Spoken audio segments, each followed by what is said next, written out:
What's going on, everybody, and welcome back to Bourbon of the Week. My name's Chris. I'm going to be your host for today, and today we have a bottle called Frank August. I had the opportunity to sit down and talk to the CEO and the co-founder, Jonathan Crocker, about this particular bottle right here, the brand in general. We're going to get into all of that in just a little bit, but everybody knows before we get started on that, time for the traditional sip. Cheers, y'all.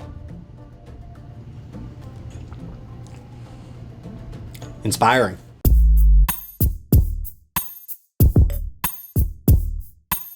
Now, normally on this channel, we go through three criteria. We do price, taste, drinkability. One thing that we do not care about on this channel is what the bottle looks like. That's up until today. I will say, there are a few bottles that stand out to me, obviously the Blantons of the world that look beautiful, but people want those for other reasons such as, I don't know, supply and demand. We have something like the Old Fitz decanter that I absolutely love, but this bottle right here was specifically designed for the option to become a decanter. They actually have, and I'm doing this for the first time here on the channel today, an ability to take this sticker off of the back so it's strictly just the bottle here. You can refill this and keep it on the shelves. Let's try it out and see how well it does.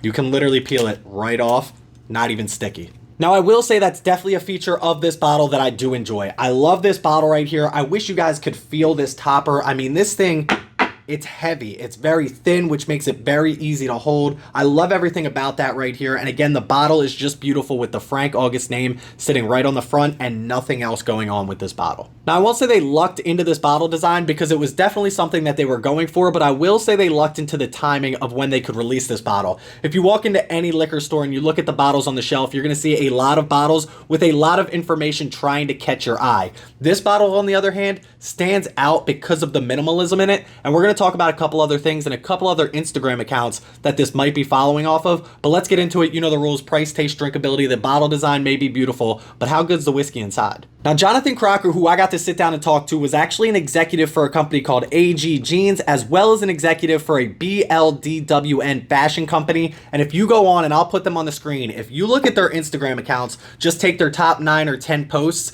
and you look at both of those two accounts side by side, and then you pull up Frank August's account, you can understand what they're going with this fashion idea, this minimalist style, and I love it. But I will say the reason I think it works is because it does seem like the future of whiskey seems to be moving in a younger direction, right? Bourbon was an old white man's game for a long time. I understand that. You understand that. Every story you heard was my great-great-grandfather's recipe. I re-brought out this brand that my family started in the 1800s, and that's not what they're doing here. They want the whiskey to speak for itself, the minimalist design to speak for itself as well, and if you see this bottle on the shelves and you don't notice it, then I don't think you're looking hard enough.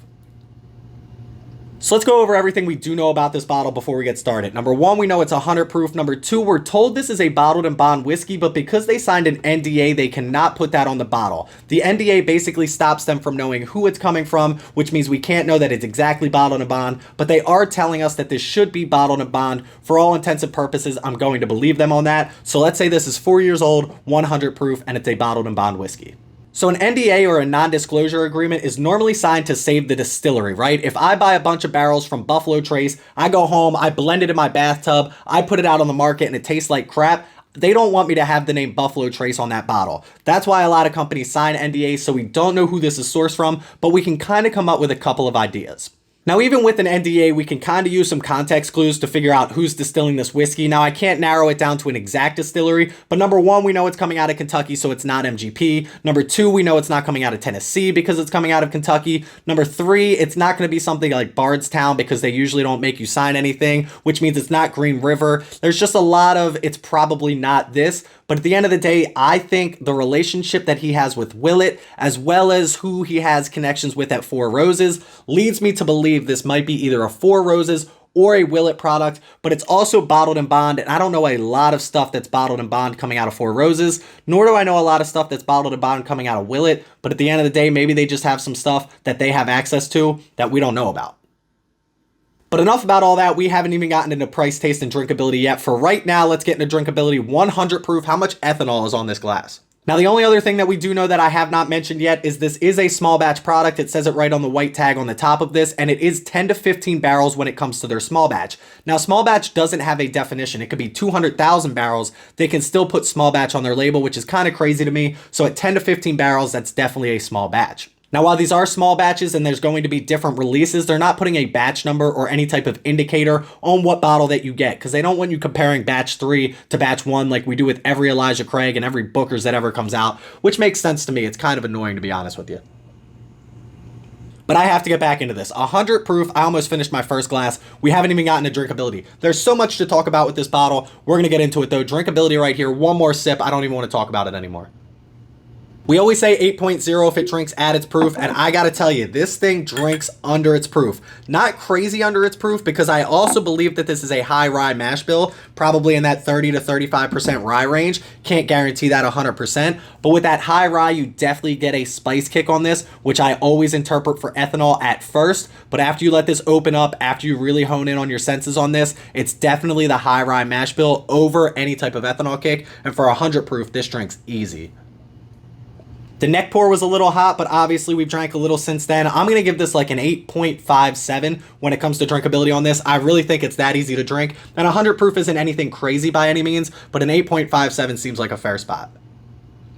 Now let me say this as I move into taste on this. Last week I reviewed a bottle and I said that's exactly what quintessential bourbon tastes like. If somebody came up to me and said, what does bourbon taste like? You're a bourbon guy. Give me a glass of bourbon. I would have given them that bottle. This bottle right here gives that bottle a run for its money when it comes to quintessential bourbon. For the longest time, I've been drinking some rye whiskeys now. I've been drinking a lot of finished stuff, double oaked. This right here, though, just hones in on everything that's supposed to be perfect about a bottle or a glass of bourbon.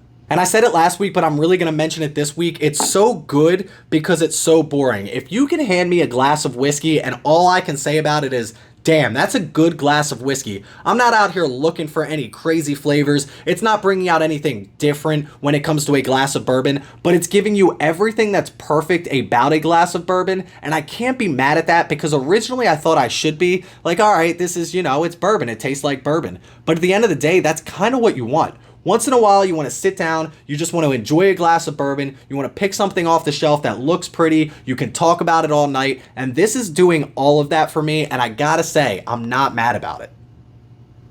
Now, is this thing going to knock your socks off? No. If somebody hands you this, are you going to be like, damn, that's the greatest glass of whiskey I've ever tasted? No, but you're going to sit there and be like, I can appreciate how good of a glass of whiskey that is. That's traditional bourbon. That's what it's supposed to taste like. And to be quite honest, that's what they're going for. They want you to be frank. They want to bring this all back to what bourbon is supposed to taste like, what's in the bottle, what's in the glass, something you can pour up with a friend, you can tell the truth about, and I'm telling you the truth right now, this is a pretty damn good glass of whiskey. Let's give this, when it comes to taste, one more sip. You know I had to.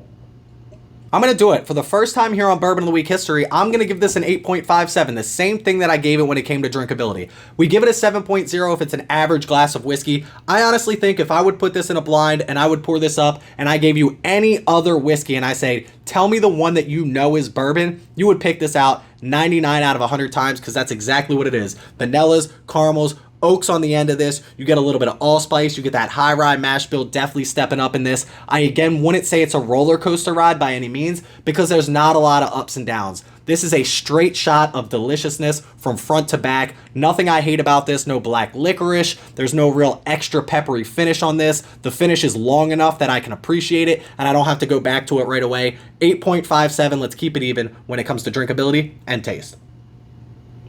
I had to pour up just a little bit more to get through our Bourbon Bomb of the Week and price, but the price on this bottle right here is $70. Now, do I hate it at $70? Absolutely not. Do I understand this is a bottled and bond whiskey and there's a lot of other bottled and bond whiskeys on the market for a lot cheaper than $70? I do. Do I think that the story they're trying to tell, the bottle that they're trying to put out, the American dream that they're trying to take over definitely comes with a price tag? Sure, I can understand that, but I think, personally, I think I would love this bottle, especially because they're trying to be in the home of everybody. They're trying to be in everybody's bar. I think to do that, you have to be at a price point that allows that. And I really think, especially in today's market, the $50 price point would allow that a lot more than a $70 price point. It just feels like it's moving into a premium market at that point when it's really trying to hone in on that everyday drinker. So, For $70, I'm going to drop it down just a little bit from that 8.57 mark. Let's take one more sip. Here's what I'm thinking. I'm going to give this an 8.0 when it comes to price, because if they're truly trying to compete with a market that's bottled in bond and still an everyday drinker or on everybody's shelf or in every bar, they really have to compete with a price point that's a lot lower than $70. Now, I'm not asking them to drop down to $24 for a liter or $26 for a 750 milliliter, but they do have to compete closer to that $50 price point, or raise the age statement or raise the proof on this. That's just what people want these days. Again, everything about this glass is delicious. The drinkability is easy. The taste is fantastic. But at $70, I think it's a little bit high. So an 8.0 seems like a fair spot. Let's send it over to this week's Bourbon Bomb of the Week. We'll keep it short and sweet.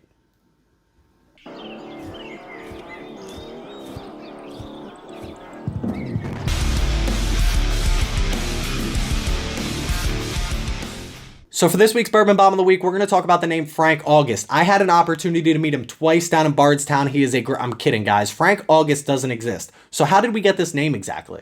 So as I mentioned before, I had an opportunity to sit down and talk to Jonathan Crocker, the CEO and the founder of this company. He actually was a co-founder, because there's two other gentlemen that were involved with this, Luke Titella as well as Thompson Harrell. Now, Luke's late father's name was actually Frank, and Thompson's son's middle name is actually August, so they put those two names together, and that's how you guessed it, we've got Frank August. Now, there's also a metaphor in this as well, because recognizing Luke's late father's past, that brings back the past, the history of whiskey, but bringing in Thompson's son's middle name recognizes there's a future as well, and that's what they want to move into here at Frank August, is the future. So while whiskey might have been an old white man's game before, it's definitely moved into the future, bringing about multiple generations of multiple ethnicities and multiple genders together to enjoy a glass of whiskey, and I got to appreciate that thanks to Frank August. Cheers, y'all. So while Frank August might not have the story of I found my great-grandfather's recipe under the floorboards that you hear all so often, they do have a story to tell, and make sure you click that like and that subscribe button, because Jonathan will be here on our channel at Bourbon of the Week telling the story himself. But this bottle came in at an 8.38, not a bad spot for it at all. He's actually friends with Dixon Dedman, and this falls just short of where I put Dixon's Innkeeper's Blend. I don't know if that's going to rub somebody the wrong way, but it'll be a fun conversation to have with the two of them if I ever get to meet up with them in Bardstown.